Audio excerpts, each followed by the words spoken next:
So, iPhone 13.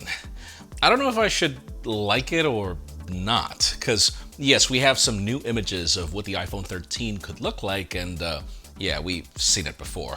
LG officially announced that they are leaving the smartphone market at probably the worst time, and some new case renders give us another look into the Xperia 1 Mark III's design.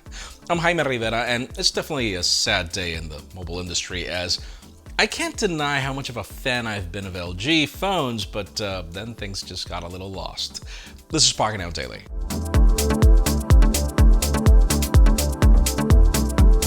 As expected, the news today begin with deals, which keep getting better even if for no particular reason. I mean, starting with Amazon, the M1 Mac Mini is still $100 off, leaving it at $800 for the 512 gigs of SSD variant. Both Amazon and B&H then have the Galaxy S21 Ultra for $200 off, leaving the entry-level variant for $999, and B&H also has the regular S21 for $150 off, leaving it at $699 for the 256 gigs of storage variant. Of course, if you're looking for a Samsung device and have an older device for trade-in, their spring deals are still going, leaving the S21 for $100, the S21 Plus for $300, or the Ultra for $500, again, if you have a device for trade-in. Finally, Amazon has the Apple Watch Series 6 for $65 off, leaving it at $320 shipped, and we have more deals on iPads, other Samsung devices, and more in the description. Let's move the spotlight onto Google and their April security patch for the Pixel 5, which I know, it's weird, we rarely cover this, but you'll get it. In case you missed it, last year when the Pixel 5 was released, it lagged behind in performance when compared to other phones using the same Snapdragon 765G. Well, most of these numbers came from AnandTech, showing how the Pixel 5 failed against the competition, but, well, someone who works in the publication just confirmed that they have ran the test again after this new security patch, and it doubles the published scores that they had for the Pixel 5, meaning it's now in line, or knowing Google, it's probably even better than what we get for other devices with that 765G, but of course, it took 6 months for that to happen. So if you're a gamer and you have a Pixel 5, this update is for you, so be sure to download it. Yeah, if you're a gamer and you have a Pixel 5, I don't know. Anyways, we're about a week away from the Sony Xperia event, so let's shift the spotlight onto what's next. Last week we covered some leaked specifications and renders of the Xperia 1 Mark III, and now some new case renders give us further confirmation for this design. These images come from casemaker Oxylar, showing off the design we saw last week. We see that 4K HDR OLED display that is reportedly capable of 120 Hz, but we still don't know the size just yet. At the back, we get to see the triple camera array, which will reportedly consist of a 64 megapixel main sensor, a 12 megapixel ultra wide, and a 12 megapixel periscopic telephoto that apparently is capable of 60x zoom. From these images, we can see the phone in a gray color variant, and they even showed the Xperia 10 Mark III, which looks somewhat similar, but with a less impressive camera module. Other specifications include the Snapdragon 888 5G, up to 16 gigs of RAM, up to 512 gigs of storage, and a 5,000 mAh battery. So yeah, I mean, stay tuned for April 14th, because this is actually the first time that I'm like, wow, that Xperia looks hot, and that's a good thing. And yes, of course, we have to talk about what happened with LG.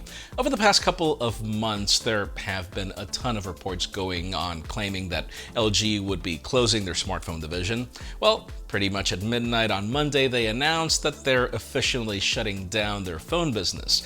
If you're not familiar with the matter, the shutdown is expected to be completed by July 31st, but of course, some inventory may still be available, and then after that, we don't know. I mean, apparently, they're even aiming to deliver Android 12 updates for those of you keeping phones, according to a support page discovered by XDA developers, but we still don't know which devices will bring this support or get the update. So yeah, in their statement, the company mentioned that they will be focusing on 6G, EV, smart homes, robotics, AI, and other ventures. So again, even if they haven't had the greatest last couple of years, honestly, it's just sad to see the LG mobile division go down, as they just brought so much innovation to the market. I mean, the LG G4 continues to have been one of my favorite cameras of all time, even today. LG G6 and the V30 continue to be one of my favorite designs. What have been your favorites? Let us know in the comments, because I feel that we're losing here. If there was one company that was willing to dare the odds with everything that they did, some good, some bad, was totally LG. And finally, for the hottest news today, let's talk about the elephant in the room, those iPhone 13 mock-ups. I mean, every year we get some 3D mock-up of the upcoming iPhones that are usually made from case makers to, start designing their cases. But this year we finally have something different, I guess. Over the past couple of months, one of the biggest stories has been that we'll finally be getting a smaller notch with the Face ID components getting rearranged and the earpiece being moved to the top. Well, these mock-ups from Mako Takara pretty much confirm that. Other than that, like the other leaks claim, we should expect the same design with the triple camera module at the back along with that LiDAR sensor, the lightning port at the bottom, and the speakers. And according to several leaks, it looks like this is going to be another S year with the main improvements coming internally. But we can expect camera hardware upgrades when it comes to the lenses and some new colorways like matte black and bronze, but no major design changes other than the notch. So with the leak cycle being this early this year and all the information we've gotten, I mean, what do you think about that iPhone 13 series so far? Because honestly, in my case, this would be probably the ugliest mock-up we've ever seen. It's most probably going to get better soon. I think that this is dated. Like, this should have been what Apple should have done a while ago. I'm just happy to see it. And I do hope that the internal changes are significant, but that's just me.